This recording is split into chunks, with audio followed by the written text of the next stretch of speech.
Facebook ad में सबसे important चीज़ होती है कि अपने एरिया को डिफ़ाइन करना, कि आपका प्रोडक्ट किस एरिया में सबसे ज़्यादा बिकेगा, ये आपको पता होना चाहिए।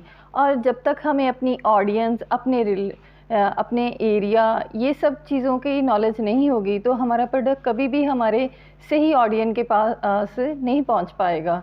इन छोटी-छोटी गलतियों से ही जो मैंने अपने बिगिनिंग टाइम में की थी, उन्हीं से मैंने सीखा कि ये चीज़ें बहुत इम्पॉर्टेंट हैं। क्योंकि फ़र्स्ट ऑफ़ ऑल हमें जब एड्स चलानी है, अपना बजट सेट करना है। बजट हम तभी सेट करेंगे, उसी तरीके से कर पाएँगे जितना हम एरिया चलाएँगे, जिस एरिया में हम अपनी ऐड चला रहे हैं।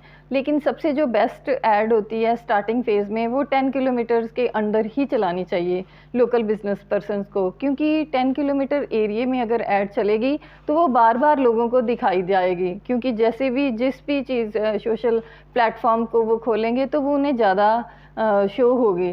क्योंकि अगर जितना एरिया हम बढ़ाते जाएँगे, तो हमारी एड्स भी उतनी ज़्यादा कम होती जाएगी, क्योंकि उसका एरिया बढ़ता जाएगा और उसे दिखाने का जो टाइमिंग होगा वो कम होता जाएगा। ये चीज़ें मैंने छोटे-छोटे पॉइंट्स हैं, जो छोटे-छोटे ट्रिक्स हैं, जो हमें कभी कोई स्टार्टिंग में नहीं समझाता और ना ही हम भी सीखना चाहते हैं। क्योंकि तब हमें होता है कि नहीं, ऐसा कुछ नहीं है।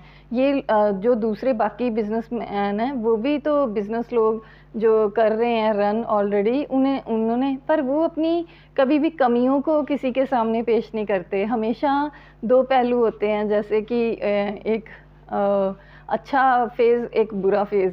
लेकिन लोग हमेशा अच्छे फ़ेज़ को सबके साथ डिस्कस करते हैं, लेकिन बुरे फ़ेज़ को कोई भी किसी के साथ शेयर नहीं करता।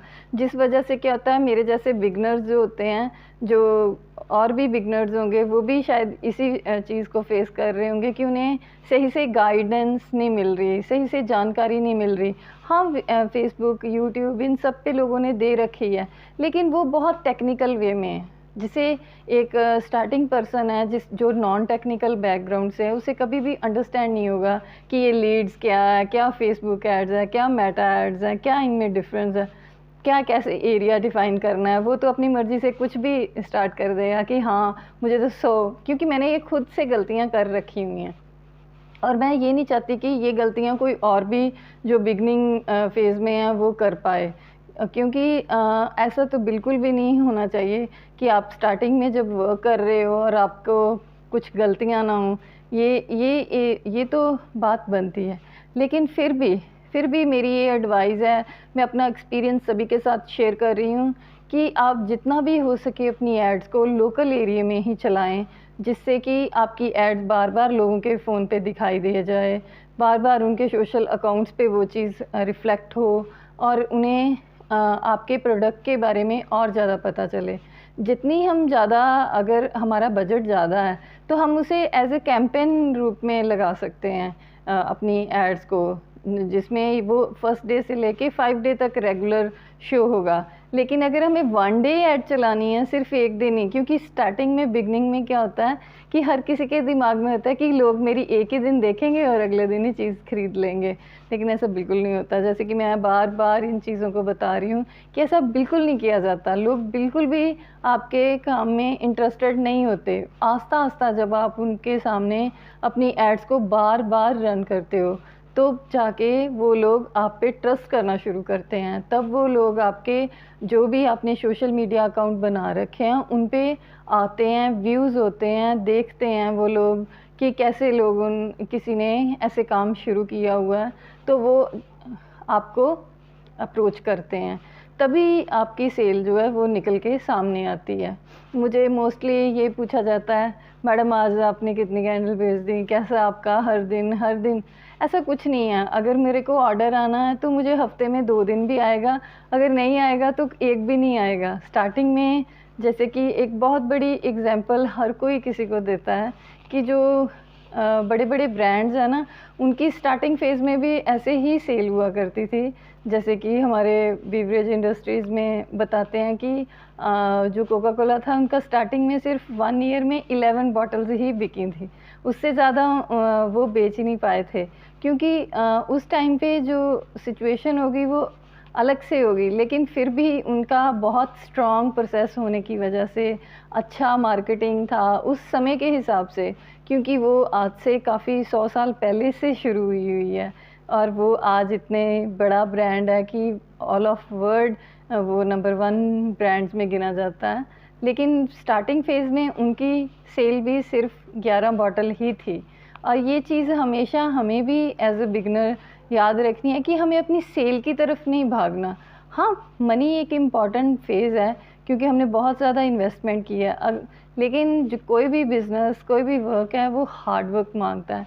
जब तक हम हार्ड वर्क नहीं करेंगे, कुछ सीखेंगे नहीं, तब तक हमारी जो सेल है ऑनलाइन वो कभी भी अच्छे से नहीं आ पाएगी। हमारा सेटअप होना सबसे इम्पॉर्टेंट है कि हमारे पास लैंडिंग पेज हो, हमारे पास वेबसाइट हो, हमारे पास हमारा पेमेंट गेटवे हो, हम अच्छे से एड्स रन कर सकें, हमारी रीच कितनी जा रही है ये हमें पता हो, हमारी पूरी मॉनिटरिंग हमारे वर्किंग पे हो और हमें ये पता हो कि कितने लोग हमारे अकाउंट्स को देख रहे हैं। जैसे मैंने आपको स्टार्टिंग में भी बताया था अपनी पिछली वीडियोस में भी कि गूगल पे मेरी सर्चिंग 160 के अबव थी, 160 आई थिंक इतनी थी, जबकि अब और भी ज़्यादा बढ़ गई है क्योंकि अभी मैं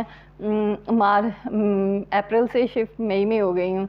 तो ये मेरी मई मंथ की फ़र्स्ट वीडियो है।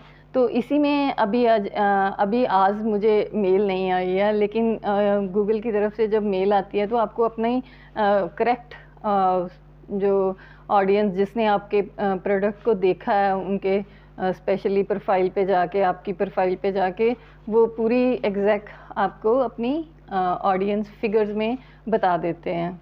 तो ऐसे ही कई छोटे छोटे पॉइंट है जो बिगनिंग में हमें नहीं पता होते कि कैसे हमें सेट करना है, लेकिन ऑनलाइन बिजनेस में टाइम स्टार्टिंग में ज़रूर बहुत ज़्यादा स्पेंड होता है। आपको अपनी हर छोटी छोटी चीज़ को देखना होता है, आपके बैकएंड को पूरी तरह नॉलेजेबल देखना होता है कि कैसे वो चल रहा है, कैसे वो रन हो रहा है, कहाँ आपके पास लूप होल्स हैं। जैसे मैंने आपको बताया कि मुझे एड्स को रन करने की बिल्कुल भी जानकारी नहीं थी, मुझे खुद नहीं पता था कि कैसे ऐड रन किए जाते हैं और मुझे कोई सिखाने वाला भी नहीं था और इसमें मैं जिससे भी पूछती थी उसे खुद ही नहीं पता था, तो वो मुझे क्या बताएगा, क्योंकि मेरा एरिया में मेरे जो आसपास थे उनमें से कोई भी पर्सन ऑनलाइन बिज़नेस नहीं करता था, क्योंकि हम सभी जो लोकल बिज़नेस चलाने वाले लोग होते हैं ना, तो हमें सिर्फ ऑफ़लाइन बिज़नेस कैसे चलाना है यही देखा और सुना होता है हमने, यही हमने सीखा होता है। लेकिन ऑनलाइन बिज़नेस एक डिफरेंट प्रोसेस है जिसके अकॉर्डिंग वर्क करना ईज़ी है, लेकिन उससे पहले का जो हार्ड वर्क है ना वो कोई भी डिस्कस नहीं करता और ये डिस्कशन करने के लिए ही मैं ये सब वीडियोस आपके साथ शेयर कर रही हूँ, क्योंकि एटलीस्ट जो चीज़ें मैंने फेस की हैं वो आप लोग मत करना, क्योंकि आप लोग अगर स्टेप बाय स्टेप काम करोगे तो मुझे पूरा विश्वास है कि आप जैसे मुझे अभी 6 month 7 month 7th month start हो गया है, तो मतलब इन 6-7 मंथ में मैंने कैसे देखा है कि कैसे मैं एकदम मुश्किलों से किन किन मुश्किलों को देखते हुए आज यहाँ तक पहुँच सकी हूँ कि मैं आपके साथ अपने एक्सपीरियंस को शेयर कर रही हूँ। और ये शेयर करने का पहले भी जैसे मैंने आपका, मुझे कोई फेमस नहीं होना, कोई वायरल नहीं होना, मुझे सिर्फ़ है कि मेरी जो नॉलेज है वो आगे बढ़ सके और जो जैसे मैं जिन परेशानियों को देख रही हूँ वो आप लोग ना देख सकें। तो इसी के साथ मैं आज के इस सेशन को बंद करती हूँ और मुझे पूरी उम्मीद है कि आप मेरे इस वीडियो को लाइक करेंगे, शेयर करेंगे और कमेंट करेंगे, क्योंकि आपके कमेंट से ही मुझे मेरी इम्प्रूवमेंट क्या करनी है आने वाले समय में। आप मुझे ये बताएं कि मुझे मेरे बिज़नेस में और क्या चीज़ें ऐड करनी चाहिए। तो इसके लिए बहुत बहुत शुक्रिया, धन्यवाद। फिर मिलते हैं।